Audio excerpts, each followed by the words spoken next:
Praise the Lord. இயேசுவின் நாமத்தில் உங்களை வாழ்த்தி அன்போடு இந்த காலை உடன்படிக்கை தியானத்திற்கு வரவேற்கிறேன். Hallelujah. You're most welcome to the Common of the Day. And today is the 30th March 2026, a Monday. We are in the Holy Week. பரிசுத்த வாரத்தில் நாம் இருக்கிறோம். இன்றைக்கு மாலை 8 மணிக்கு ஆராதனை இருக்கிறது. ஒரு தியானம், actually is a meditation, around 1 hour. வாங்க ஃப்ரீயாக இருந்தால் கொஞ்சம் கலந்து கொள்ளுங்க. எவ்ரி மண்டே, டியூஸ்டே, வெனஸ்டே 3 நாளும் ஆராதனை இருக்கிறது. அப்புறம் வியாழக்கிழமை வருஷம் அந்த Thursday is a Maundy Thursday and we having a Holy Communion service.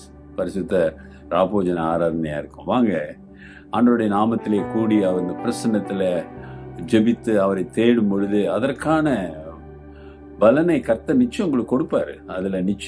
அதில் சந்தேகமே இல்லை. சரிங்களா? சரி, இன்றைக்கான வசனத்தை பார்ப்போம். இயேசு சிலுவையில் அவரை அடித்து தொங்க விட்டு அவரை கேவலப்படுத்தி அசிங்கப்படுத்தி அவரை குற்றுயிராக தொங்க வைக்கிறாங்க. போதாதுக்கென்று என்ன நடக்குது என்று பார்ப்போம். Mark 15:26, Mark 15:26. And the inscription of his accusation was written above the king of the Jews. Hallelujah.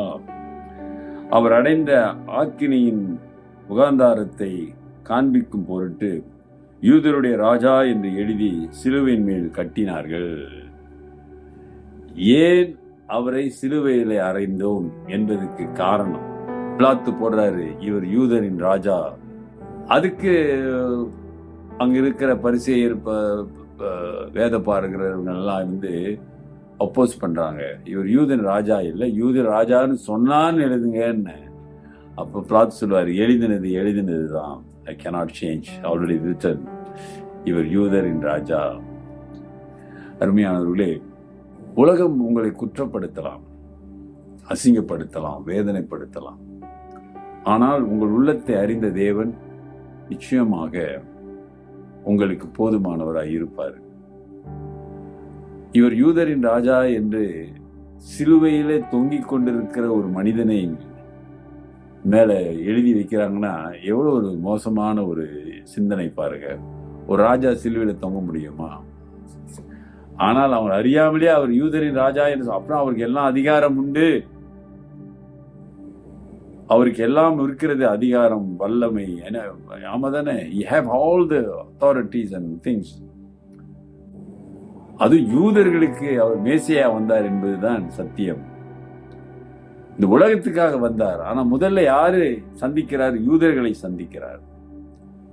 நியாயப்பிரமாணம் உள்ளவர்களை சந்தித்தார், வேதம் உள்ளவர்களை சந்தித்தார். ஏன்னா வேதத்தில் ஏதாவது வெளிப்பாடு இருக்கிறது, தீர்க்க தரிசனம் இருக்கு. There's a prophecy, there's a revelation in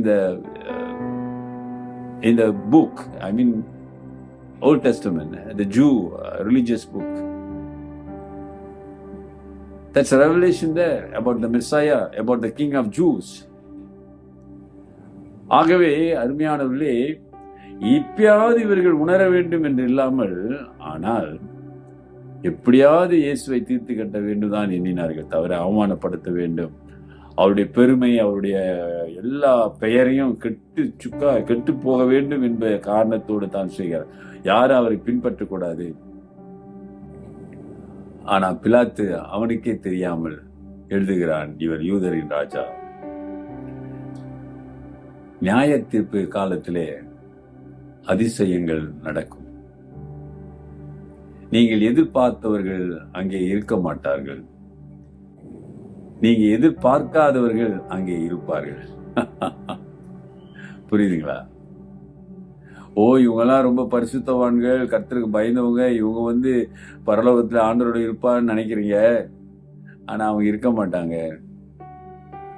இவெல்லாம் பாவிகள், இவங்கெல்லாம் மோசமானவங்க, இவங்கெல்லாம் தரித்திரர்கள் என்று நினைக்கிறீங்களே, அவங்க அங்க இருப்பார்கள். காரணம், நியாயம் தீர்க்கிற கர்த்தர் உள்ளத்தை பார்க்கிறார். வேதத்தை அறிந்த உன்னிடத்திலே நியாயப்பிரமாணம் வரும், நியாய தீர்ப்பு வரும் என்பதை மறந்து விடாதே. Because you know the truth, you know the word of God, and judgment comes from the Lord's house. கர்த்தருடைய பிள்ளைகளுடைய வீட்டிலே முதல் அவருடைய நியாய தீர்ப்பு ஆரம்பமாகும் என்று வேதம் சொல்லுகிறது. ஒப்பு கொடுங்க. நல்ல சிந்தனையோடு வேதத்தை வாசிங்க. ஆவியானவர் உங்களுக்கு வெளிப்படுத்தி உங்களை பலப்படுத்தி இந்த பரிசுத்த நாட்களிலே உங்களை ஆசீர்வதித்து நடத்துவாராக. ஆமென். ஜெபிப்போம். நல்ல ஆண்டவரே, இந்த காலை வேளைக்காக உம்மை நன்றியோடு துதிக்கிறோம். இந்த பரிசுத்த வாரத்துல நீர் உம்முடைய பிள்ளைகளோடு தொடர்ந்து பேசுங்க, இடைப்படுங்க. உம்முடைய அன்பிலே அவர்கள் ஊன்றி வளர்ந்து உமக்கு மகிமையாய் நிற்க உதவி செய்யுங்க.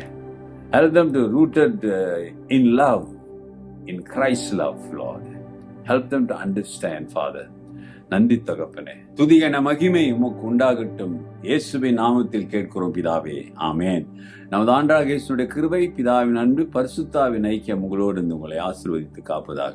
என் ஆத்துமாவே கர்த்தரை ஸ்தோத்திரி, என் முழு உள்ளமே அவர் பரிசுத்த நாமத்தை ஸ்தோத்திரி. என் ஆத்துமாவே கர்த்தரை ஸ்தோத்திரி, அவர் செய்த சகல உபகாரங்களை மறவாதே. ஆமென். தொடர்ந்து ஆண்டவர் உங்கள் வாழ்க்கையிலே அற்புதங்கள், அடையாளங்கள் செய்வார். God is good. Take care and God bless.